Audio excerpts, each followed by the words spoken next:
إن أعجبك الفيديو لا تنسى الإعجاب والاشتراك في القناة.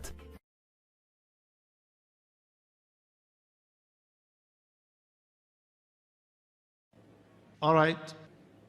Please, number one, name and profession and your question. I am R.S. Yadav. I am a diplomat in the Indian Embassy. With due respect to all the people and ladies present in the hall, I am just going to express a view which I would like Dr. Zakir to carry with him, because he has an access to the world audience.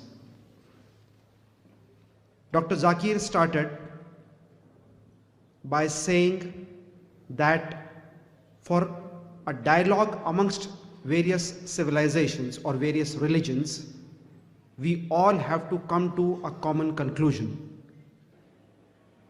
In that, the speaker stated and justified as to how Jesus, Ram, Prophet Muhammad are all equal. Rather, he went to the extent of getting support from certain Indian scriptures and certain Christian scriptures to justify the existence or the status of Prophet Muhammad. It's all very good. But we have been listening over the last 2-3 years, various conferences which have taken place across the world. The starting point is not by saying that are they all God? Are they all equal, or somebody is superior or somebody is inferior? I personally feel that none of us present here in the hall today have ever seen our respective gods. Neither the Muslims have seen Prophet, neither I as a Hindu have seen Ram, neither the Christians have seen Jesus.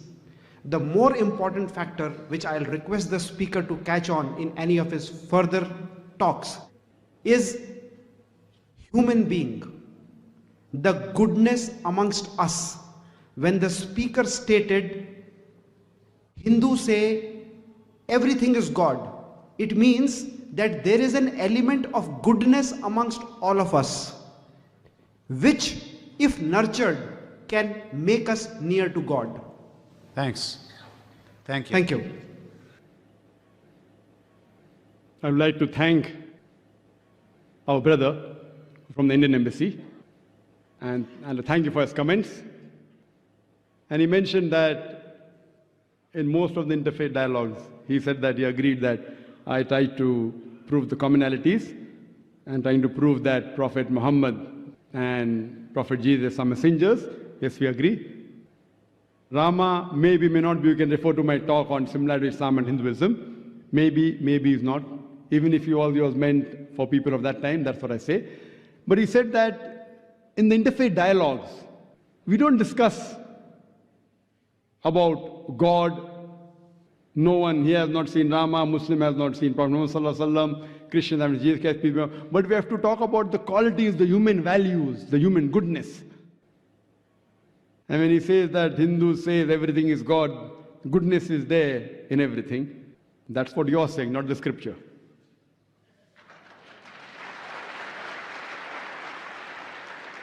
Coming to your point, I do agree.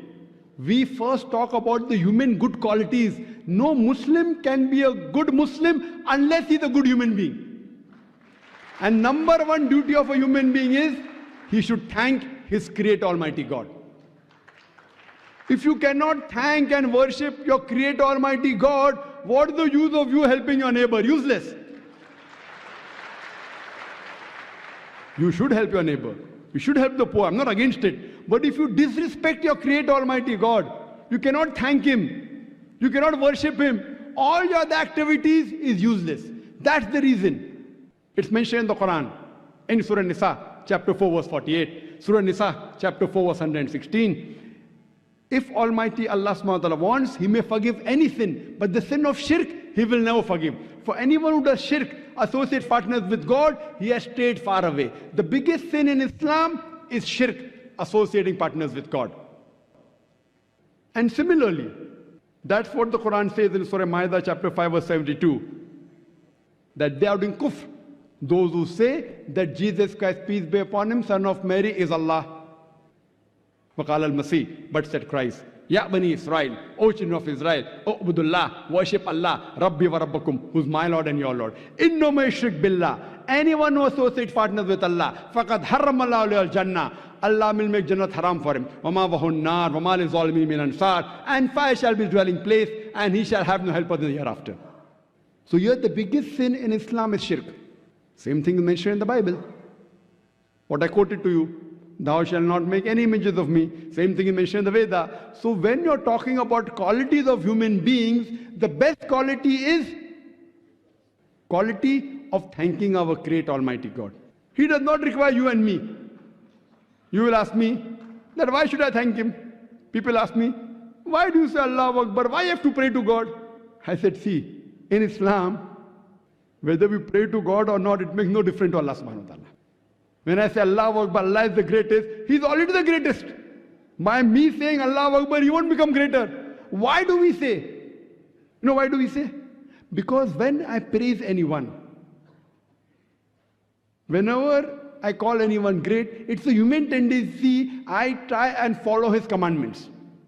For example, if your mother has a heart attack, and suppose there's a layman who's a quack, he just comes and tells you that do so and so thing. Will you follow?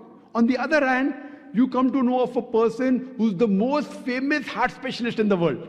He gives you the prescription. Will you follow him or will you follow a common man?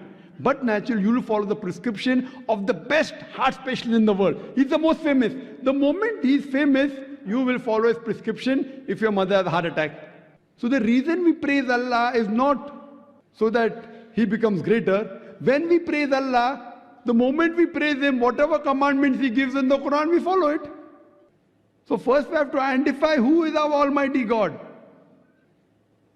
And then what He says we have to follow. That is the reason Muslim means a person who submits his will to Almighty God. Muslim is not by name, Zakir, Abdullah, Muhammad, Sultan. Muslim means a person who submits his will to Almighty God. Now, what is good is subjective. What you call is good, I may not say it is good.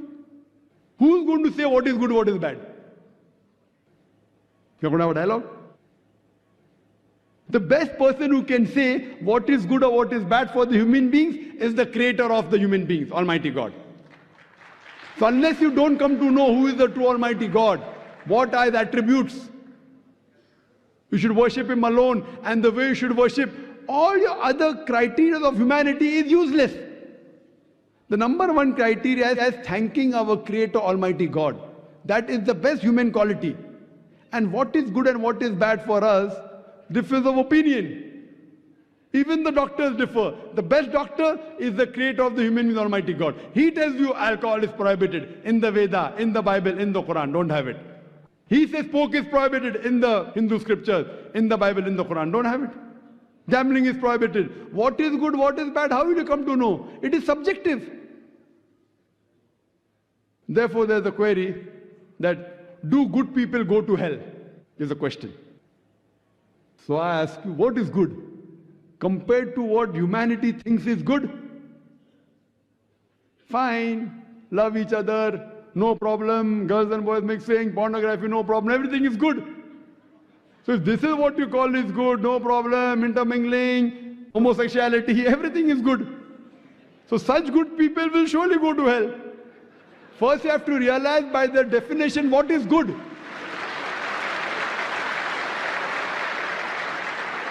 So do good people go to hell? If these are the criteria for your goodness, they'll go to hell. In religion, no good person can ever go to hell.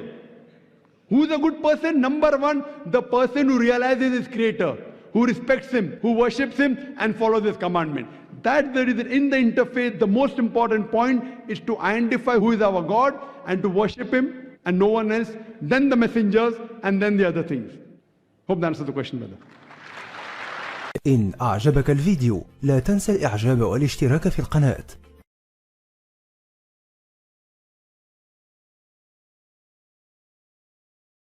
إن أعجبك الفيديو لا تنسى الإعجاب والاشتراك في القناة.